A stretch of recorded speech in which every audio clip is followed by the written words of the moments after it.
Okay, welcome to Spectacle on TVN today. My name is Daniel Atai, your host, and today we'll be talking about the state of the nation with perspective to political state of the nation, economic state of the nation, and of course, security state of the nation. And under political state of the nation, we'll be looking at the appointees, the ministerial appointees that Mr. President just appointed, being screened right now by the National Assembly, by the Senate. And then, of course, there are still appointees with that portfolio. We would like to know also whether the portfolio will be delayed, just like their, appointment was delayed. Also, in the economic state of the nation, we'll be looking at how far we fared and what are the prospects in the next 4 years of this administration. Again, we'll be looking at unemployment rate and job creation, industrialization, as it affects our country, why people are, jetting out of the nation to Europe and America in search of greener pasture.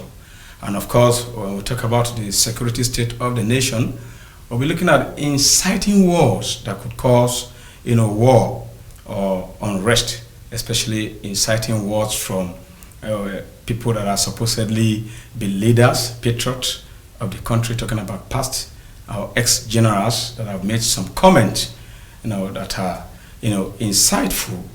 Again, we'll also look at a preview on the xenophobic attacks on Nigerians in faraway South Africa, as well as the Islamic movement of Nigeria as a threat to Nigeria at the moment. Stay tuned with us. Shortly I'll be introducing to you analysts that will do justice to it, and my guests on today's topic are, of course, I have Steve the Man of Peace. Steve the Man of Peace is an ICT expert and a media personality, as well as a political commentator. And again, I also have Felix Great. Felix Great is a former president of the Student Union President at the University of Abuja, and at the moment is an entrepreneur and a political activist. Shortly, I'll be with you.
Yeah, welcome back.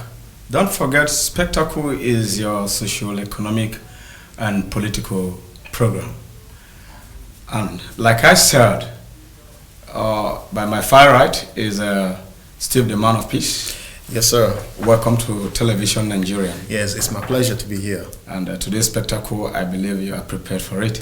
Sure, it's the state of the nation, and of course I am interested as a patriotic Nigerian, so it's okay. We'll do justice to it. All right, I have with me also Felix Great. Yeah, Great Felix. Great Felix, yes. As an activist, I believe that you do justice to this topic. Yeah, it's a pleasure having me here, sir. You're welcome. Thank you so much. Okay, let me start with you, Man of Peace. We're talking about political state of the nation. Of recent, and also at the moment, as we speak, the Senate are still screening the ministerial appointees. And what do you think? Should we have political appointees without portfolio being screened? We should appoint ministers, with portfolio immediately, because we wouldn't want any delay. We've delayed for over 50 days since the inception of this second administration of President Muhammadu Buhari. Does it augur well with the nation? Now, let me start like this. Now, it happened last in the last administration. It happened that after like 3 months, we're still talking about ministerial list coming out and all of that, and we saw how it went at the end of the day. It did not really go down well with our economy here in Nigeria, basically.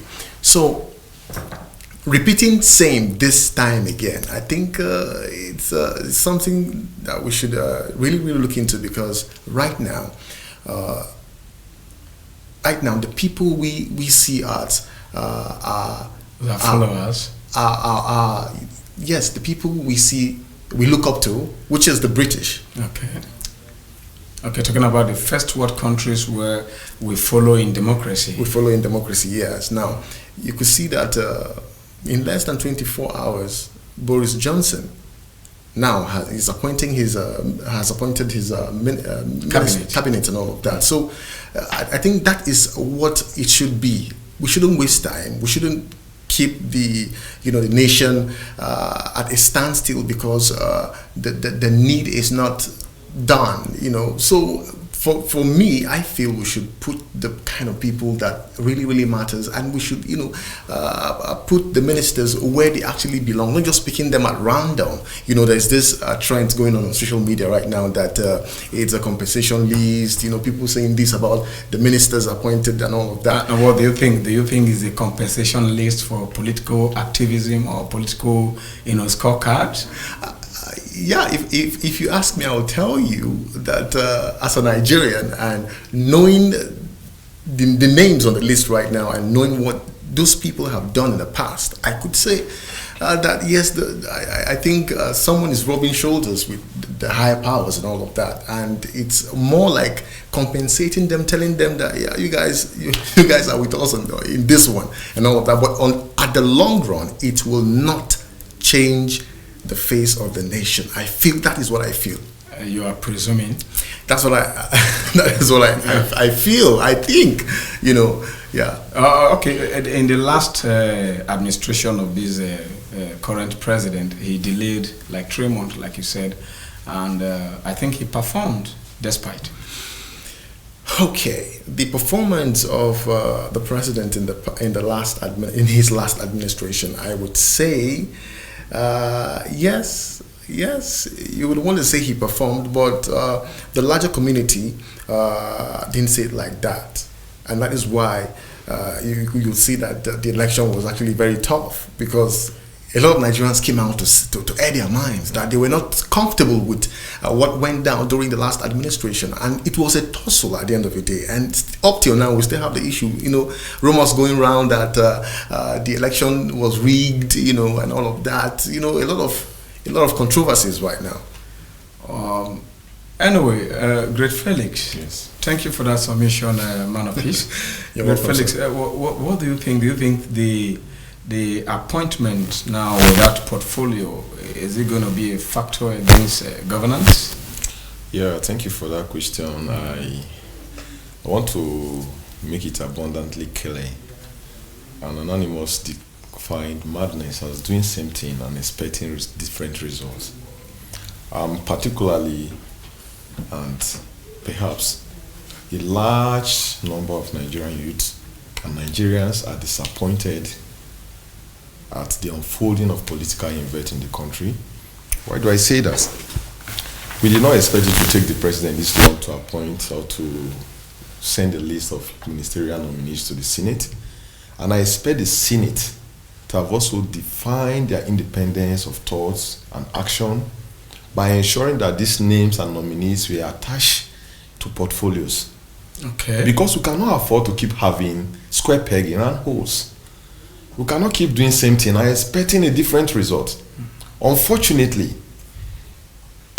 Nigeria has a large population of youths. Precisely, Nigerian comprise about 70% the population of this country. I think 60%. Okay, about 60%. All those are speculations. Yes. But then, we have a large chunk of Nigerian youth. You know, Of course. if you look at the ministerialist, the general opinion is this: that it's political settlement. Because if you look at the list comprising about 43 nominees, you don't have. Are you not qualified to be a minister? Of course I am. Are you too young to become a minister? No. The founding fathers of this nation, this great nation, at what age did they define the destiny of this country? So the political event that is unfolding, we are seeing that we gave the president the benefit of doubt that this time around it was going to be the other way around, to meet the expectation of Nigerians and Nigerian youths. The Nigerian youths are ready, but they don't have the ready opportunity to showcase what they have to offer the country. When you say they don't have the ready opportunity to showcase what they have for the country, what are you implying? What I'm implying is that President Muhammadu Buhari has little or no consideration for Nigerian youth. And no president that truly dreams and hope and have the love of the future of the country that he presides over, that does not take into cognizance the importance of having youth in leadership. One thing about youth is this: we are not scared to make mistakes. Because when we make this mistake, we are not scared to fall. When we fall, we will rise. The truth is that these men are not going to be there forever.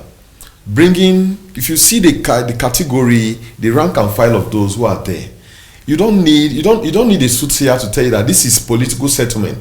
We are expecting technocrats. This is the last chance that President Muhammadu Buhari has to pay us back for the much confidence that Nigerians repose in his leadership. But unfortunately, you cannot even see up to 5 youths in that list. It does not tell well. Do you think somebody is manipulating the president? Because he actually promised that a second term will give cognizance to the youth of this nation, and that even in 2023, he might likely hand over to another Nigerian youth. That was why he passed the not too young to run. You have anything to say about that? Like he said, personally, I feel the president has no or little regard for the Nigerian youth. So, seriously, because if you watch critically, you see that, like someone said on social media, I think President Muhammadu Buhari is, giving a second chance to the people that was his classmate back then.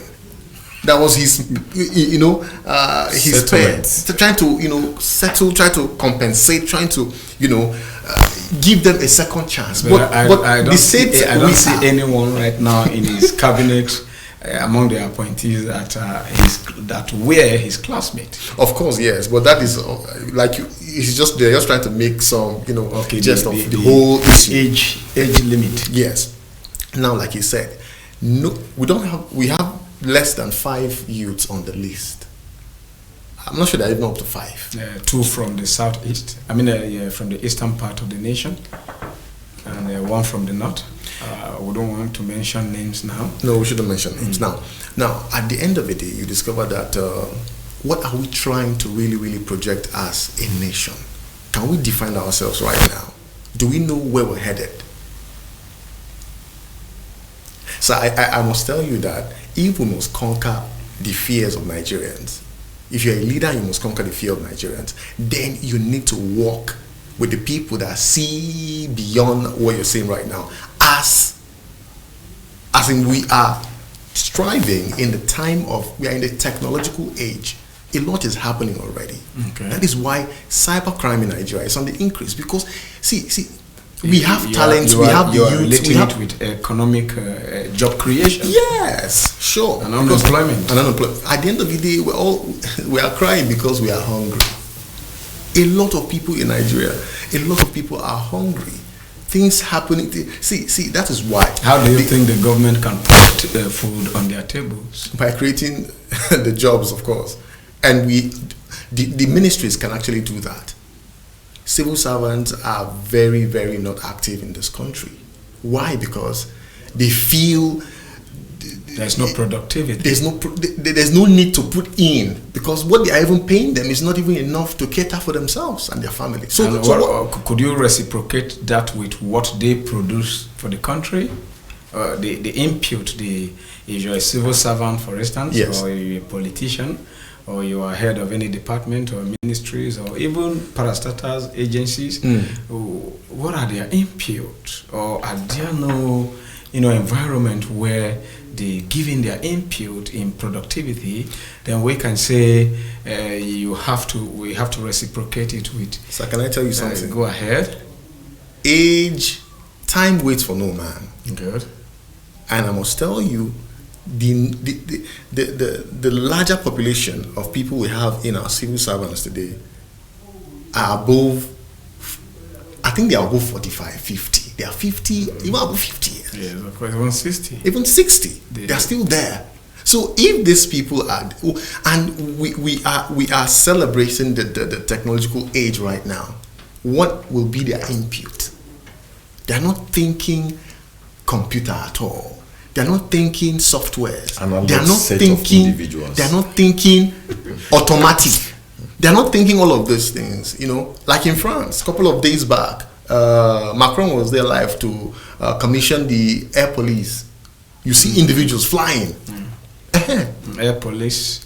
But look at where we are. We're still talking about basic amenities in Nigeria: food, shelter, clothes. Water, like this is road. This is what we are talking about in this age. Then that is why they need people like us to be in that list.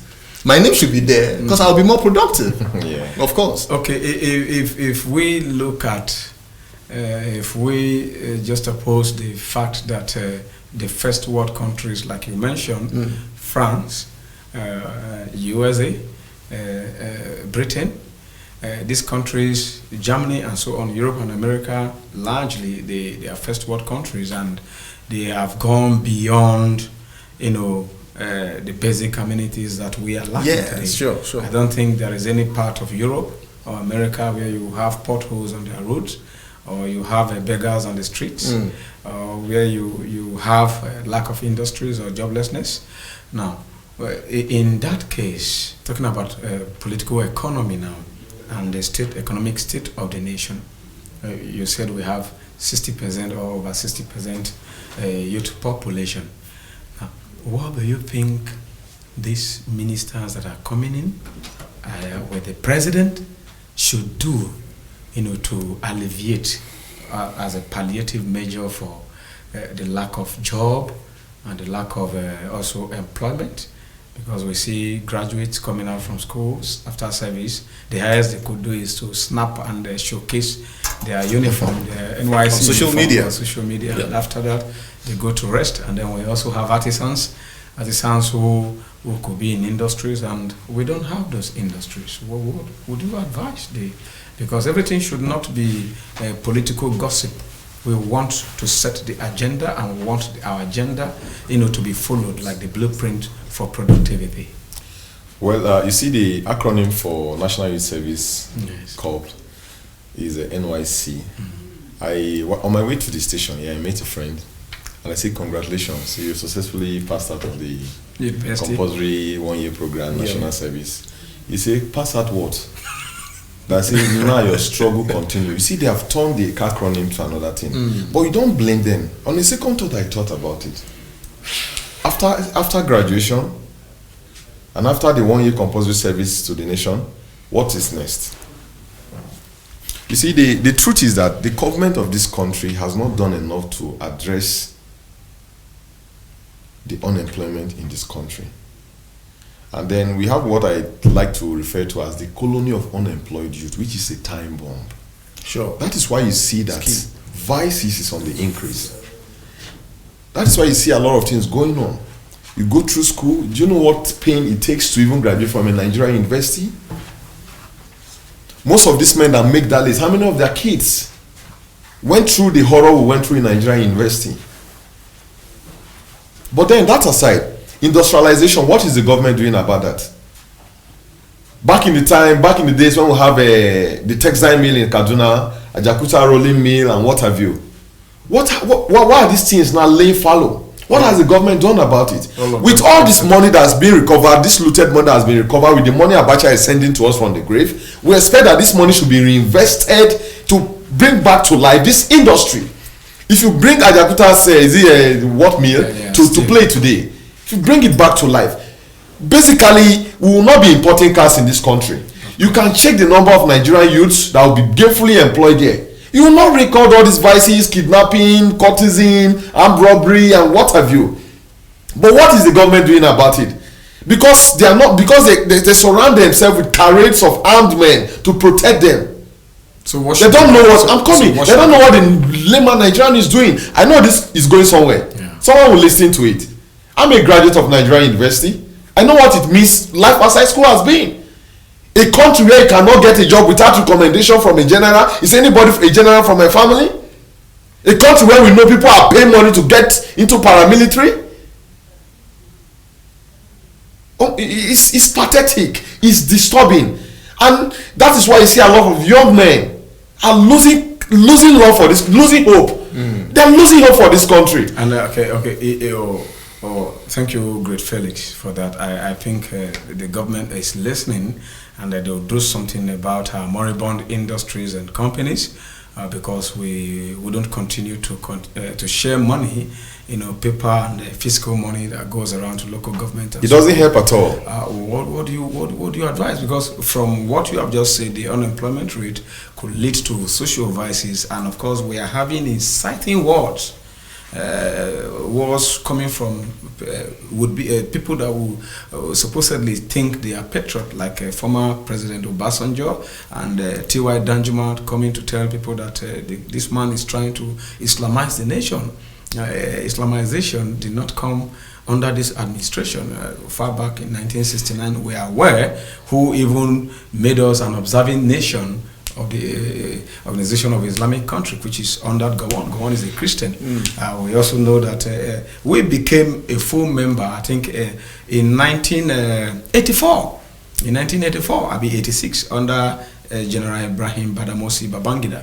So who is Islamizing? So some words saying Fulanization, Islamization, those words, should they be coming out from patriot that we assume, people that we assume to be patriot, and having joblessness youth like this? Of course, most of our youth and even graduates are unemployable.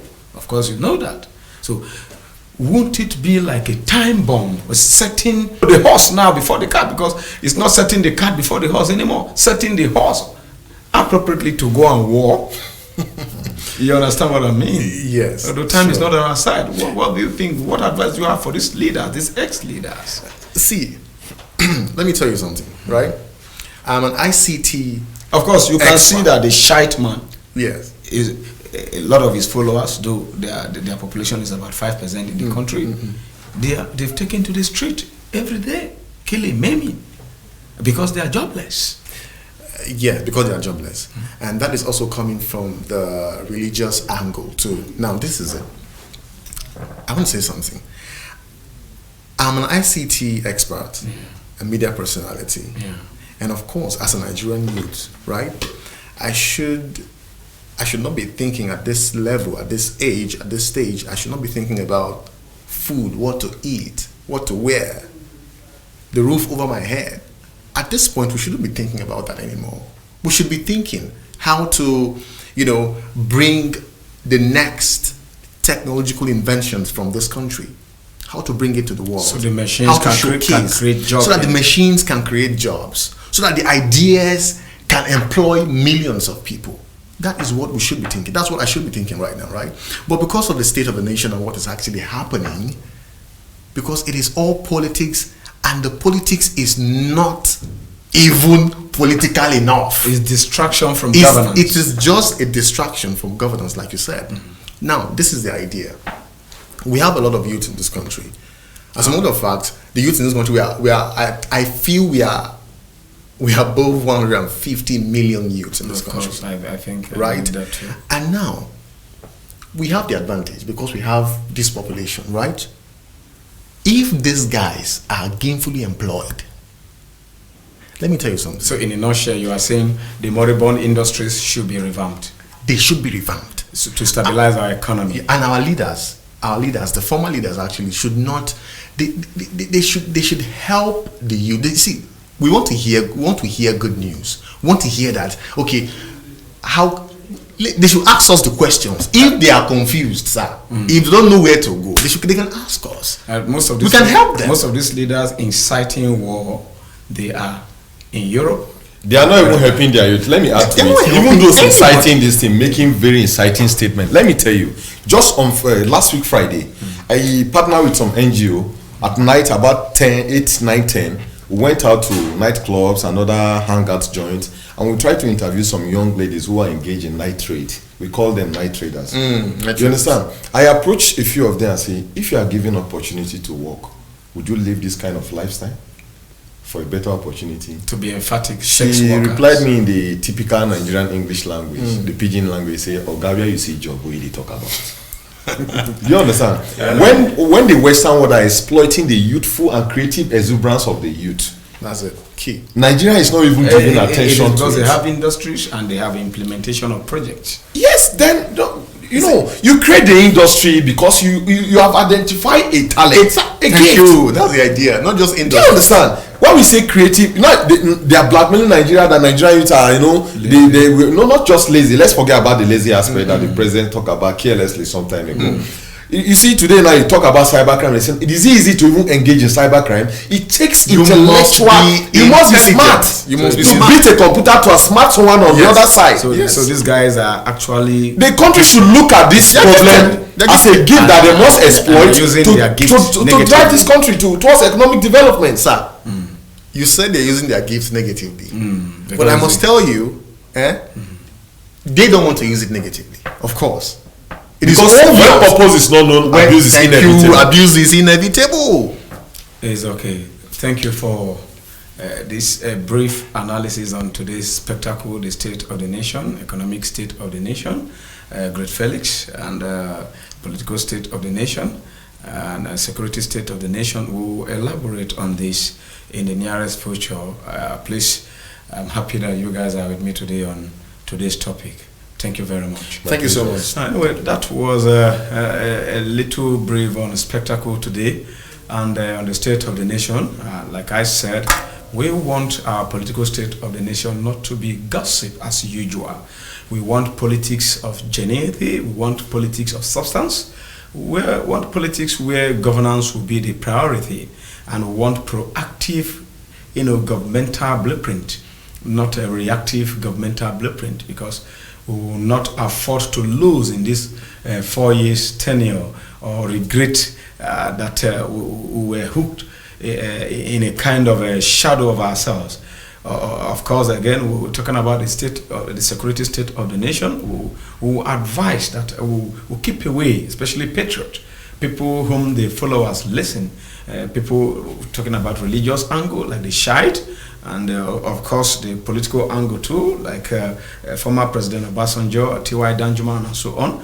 We advise them to shield their sword. If they are patriotic enough, they should be talking about how to bring their wealth home, how to, during their time, if we had those industries working, we wouldn't have the unrest that we have today. And of course, that will be all today on Spectacle. When next will come, we'll beam our periscope on some of those issues in details, such that the government will not just be the government of the people on paper, because this is democracy. It will be the government of the people in essence, where we'll be emancipated from shackles of underdevelopment and of course basic amenities that we are lacking. I am a host, Daniel Atai. See you next time.